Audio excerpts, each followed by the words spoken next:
Chapter 19. The closer we came to our financial crisis, the more determined I became to find the money, because we were faced with another challenge, on a different plane from any we had faced before. Late one afternoon, Maria telephoned me to say that she wanted to see me. Of course, Maria. You have our new address. I called Linda in and briefed her about Maria. This is a girl you should know, I said. She has tremendous potential if her energies can ever be channeled in the right direction. She's brave, but it's gang bravery. When she became president of her gang, she had to stand with her back to the wall and let the kids hit her as hard as they could. She's a brilliant organizer, but she's thrown this away on the gang. She built her unit up until it had more than 300 girls in it. But I don't think she's coming about the gangs. I think she's coming because she's back on heroin.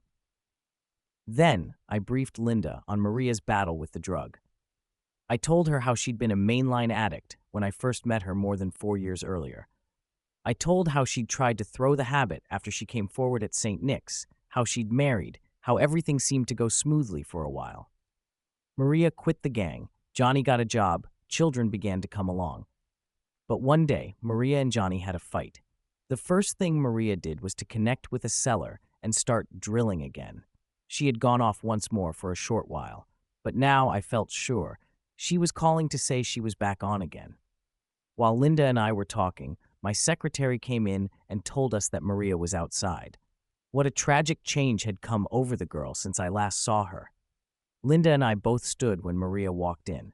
It was a strange reaction, a little like the feeling that you should stand in the presence of death. Maria's eyes were glassy. Her nose ran. Her complexion was mottled and pasty. Her hair was matted and unkempt. Her heels were run over. She had no stockings on, and black hair stood out on her legs. But the thing that struck me most strongly about Maria were her hands. Instead of hanging gracefully at her side, she held her hands as tight fists, slightly raised. She kept clenching and unclenching her fists as if ready to fight at a single provocation. "Reverend Wilkerson," she said, "I don't need to tell you I need help." "Come on in, Maria," I said. We pulled a chair up for her. "Sit down," said Linda. "Let me get you some tea." Poor Linda, she didn't know that a tea party was a heroin addict's slang phrase for a drilling session. She must have been surprised at Maria's fierce reaction. "No," she said. "I don't want anything." She sat down. "How are the children? Who should know? You've left Johnny." "We fight." I looked at Linda. "I've told Linda about you, Maria. Everything, both good and bad. After we've had a visit, I want you to get to know Linda better. She's working with a lot of girls around the city. I chose her because she's got a real way of understanding. You'll get along." Maria and Linda did have their talk. Later, Linda came into my office, worried that she had not gotten through it all to the girl. "It's the drugs, Dave," she said. "What a devil-inspired poison. It's death on the installment plan." A few days later, matters got worse. Maria called Linda on the telephone. She was pleading for help. She was about to get into serious trouble, she said, and she didn't know how to stop herself. She had just taken her third shot of heroin, and she had drunk a full bottle of whiskey, and she and her old gang were heading off to fight a rival gang. "We're going to kill a girl named Dixie," Maria said. "You've got to come stop us." Linda and two of her partners raced uptown to 134th Street in Manhattan. They barged right into the headquarters of the girls' gang. They stayed for more than an hour, but before they left, the fight was called off. "Dave," said Linda when she got back, "this thing is desperate. We've simply got to do something for these girls." What is this thing called drug addiction? It took me 4 years to put into focus a picture of the complex threat that lies behind the single word narcotics. But the picture that finally emerged is staggering. According to the latest official estimates, there are more than 30,000 addicts in New York City alone, and these statistics are based only on the records of those who are hospitalized, jailed, or committed to an institution. Thousands of others are breaking in on heroin by sniffing and skin popping. Thousands of men, women, and children condemned to what Linda vividly called death on the installment plan. There are enough teenagers among these addicts to people a small town, at least 4,000. Still more significant and more frightening is the fact that the percentage of teenage addicts is increasing. And this, of course, takes into account the fact that each year hundreds of addicts leave the ranks of teenagers by the simple process of growing up. To understand the threat and the challenge of dope addiction among our teenagers, it was necessary first for me to gain some understanding of the fantastic profits that are available to the trafficker in narcotics. By far, the most common addicting drug in use in New York is heroin, a derivative of opium. A kilo of heroin can be purchased in Beirut, Lebanon, for $3,000. Smuggled in, sold, resold, and cut at each step along the way, the kilo will sell on the streets of the city for $300,000. In time of scarce supply, the same $3,000 investment can bring a return of $1 million. Any trade that can convert $3,000 into $1 million, tax-free, dollars is going to flourish. Couple these profits with the fact that it is practically impossible to prevent smuggling, and you have the makings of the narcotics trade in New York. It takes a crew of 12 agents, the best part of a day, to search a single ship for narcotics. There are 12,500 ships arriving from foreign ports each year in New York harbors and an additional 18,000 airplanes. To patrol these 30,000 carriers, the U.S. Treasury Department, Bureau of Customs, is given a pitiful 265 men. The result is that a man not known as a runner can walk into the city with virtually no risk, carrying $1 million worth of heroin sewed in little silken bags attached to his garments. But how do the sellers find a market? Here is the story. Newspaper headlines recently screamed that dope peddlers were operating just outside the grounds of one of the city's schools. This was no news to school officials. They knew that most addicts got their first sample of narcotics in the immediate neighborhood of a school. Students at Junior High School 44 in Brooklyn were recently denied the privilege of leaving the school building during their lunch hour. Officials felt this captive lunch was necessary for the protection of the children, so prevalent was dope pushing in the immediate vicinity. Peddlers boldly waited just outside the schoolyard gate, and on occasion actually came into the playground. These pushers offer samples of their wares free of charge. One boy, Joseph, whom I got to know very, very well, told me how this works. A pusher gets you into his car, Davy, and maybe he's got 1 or 2 kids from your class in their smoking pot. Marijuana won't hurt you, they say. Then they tell you it isn't habit-forming, which it isn't, but marijuana leads to habit-forming drugs. The pusher tries to get you to take a smoke, and if you hesitate, the other boys start to laugh and call you chicken, and in the end, maybe you give in and take one of his cigarettes. That's how I got started. Joseph's story is typical. The child takes a puff in the back seat of some pusher's car. He learns that you don't inhale marijuana like you do tobacco. You sniff it until the fumes make you feel giddy. That first day, when the boy returns to school, he is untroubled by his problems. Most narcotics addicts are lonesome, frustrated, angry, and usually come from a broken home. One sampling of the wonderful weed and the boy discovers what it would be like to be permanently happy. He forgets his drunken father and wandering mother. He is unruffled by the total lack of love in his life, by the stifling poverty that forces him to sleep in the same bed as his 2 sisters and in the same room as his parents. He forgets all this. He is free, and that is no small thing. The next day, the obliging pusher is on hand to suggest another little sample of heaven. When the boy is ready, he is introduced to stronger stuff, heroin. Here, too, the pattern is followed. A free gift of the drug the first time, the first 2 times. The pusher is happy to make the investment because he knows that only 15 days of continuous heroin use produces addiction. Now comes the truly fiendish part of this story. Heroin costs from $3 to $15 a deck. A deck is a tiny cellophane container of the drug, sufficient for a single intravenous shot. Davy, one 20-year-old girl, told me during a heroin shortage, it costs me $60 a day to support my habit. I've heard of users hooked to the tune of $100 a day. More typical, I found, would be a $25 or $30 a day habit. Where is a teenager who is given 25 cents a day lunch money going to find $25? He might turn to crime. Teenage muggings, purse snatchings, shoplifting, Housebreaking, armed robbery, auto thefts have become a major problem in New York, and the police say the reason is dope addiction. But the boy gets only one-third of the value of his theft when he sells it to a receiver of stolen goods.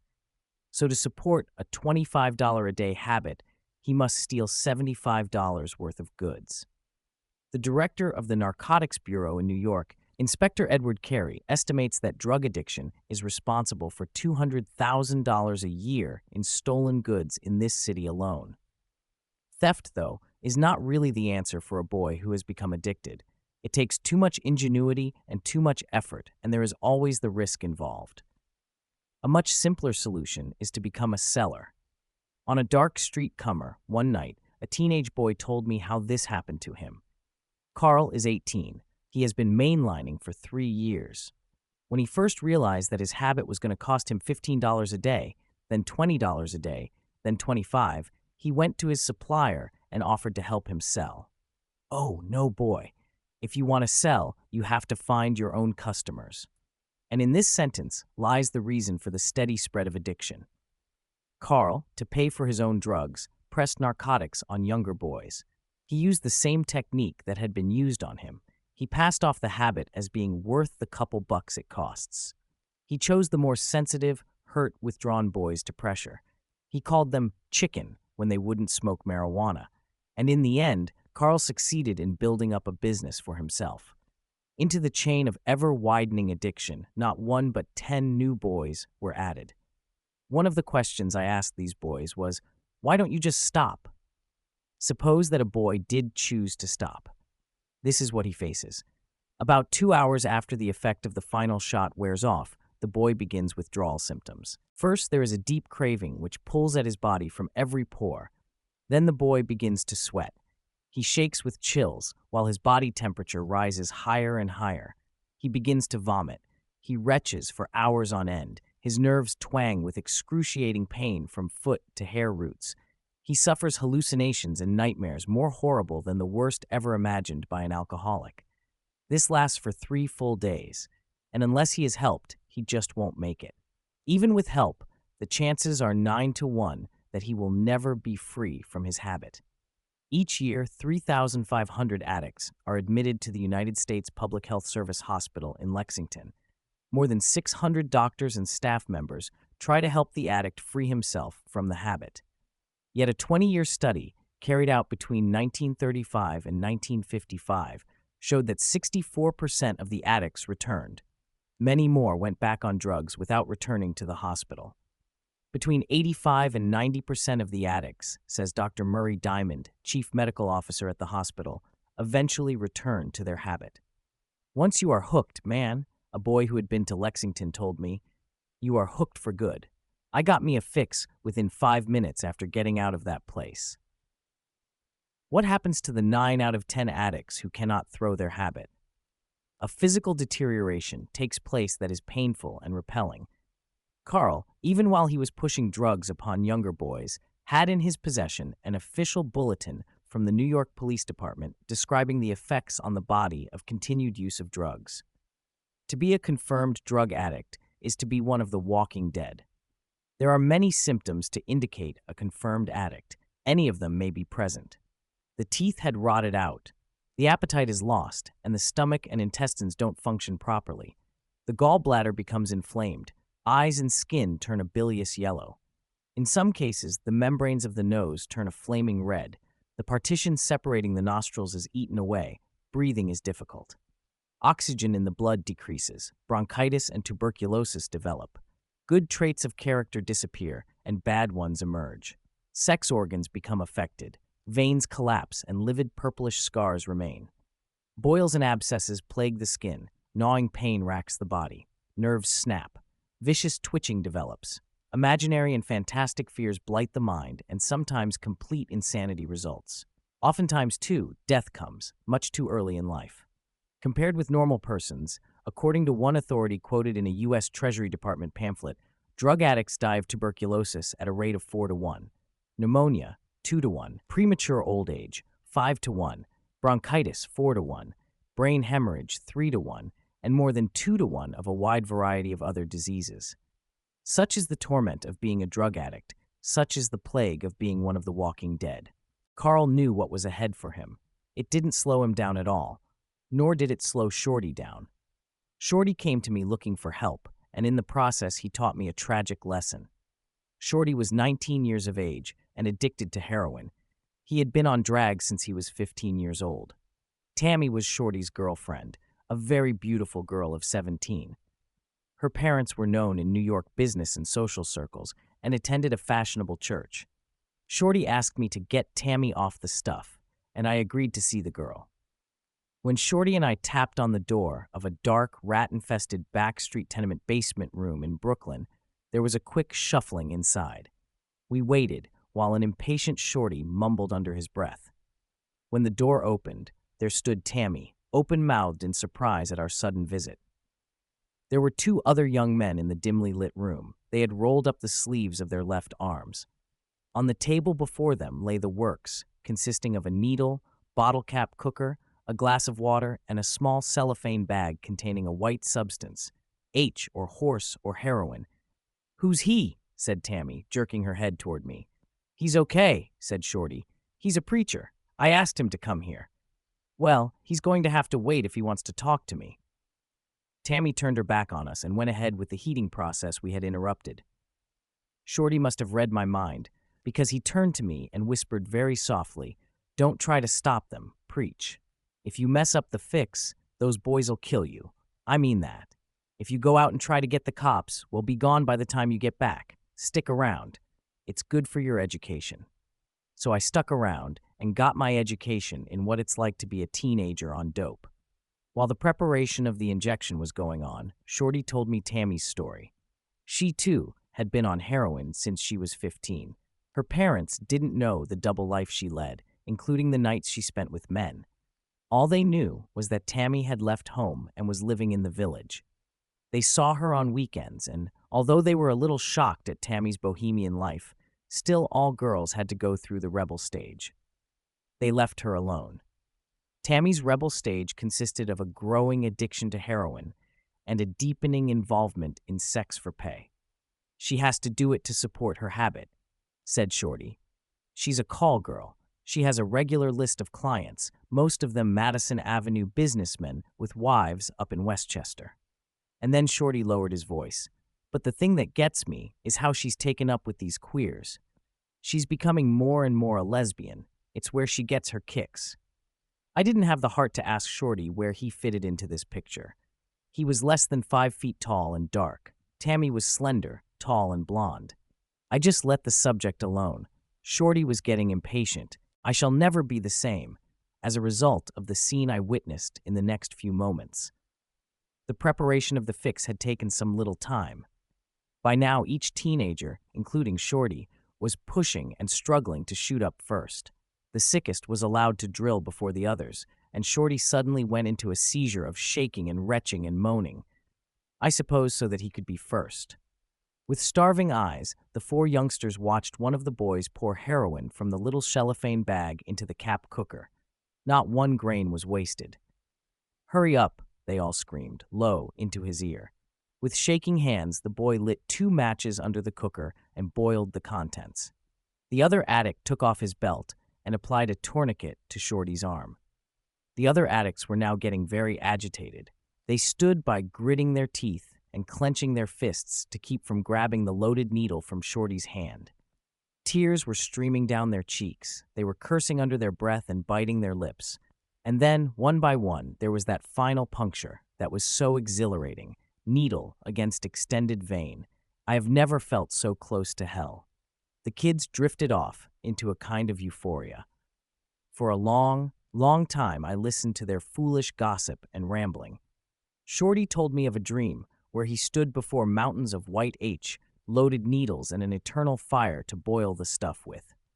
That seemed to him like pure heaven, a place where he could shoot mountains of heroin into his veins. "What about it, Preach? You going to get Tammy off the stuff?" Shorty asked, suddenly remembering why he had asked me in. I told him I would certainly try, and I did try to talk with Tammy then and there, but she looked at me with glassy eyes and told me to go to hell. What could I offer that she didn't have right now, she said. She was in heaven. I just didn't know what heaven was like. She could handle herself without any help from a screwball preacher. Shorty, too, thought better of having invited me in now that he had his fix. When I told him that I had no magic cure, that all I could offer was help while he went cold turkey, he looked at me and scratched his head and said, "Well, what'd you come here for then?" So I failed. I failed as I had with Maria. I left the apartment. When I went back to try to help them again, Tammy and Shorty had disappeared. All their gear was gone. Nobody knew where they were, nor did anybody seem to care. If you've made it this far, please don't forget to like this video and subscribe to this channel so you don't miss the next chapters. Thank you. Hope to see you soon.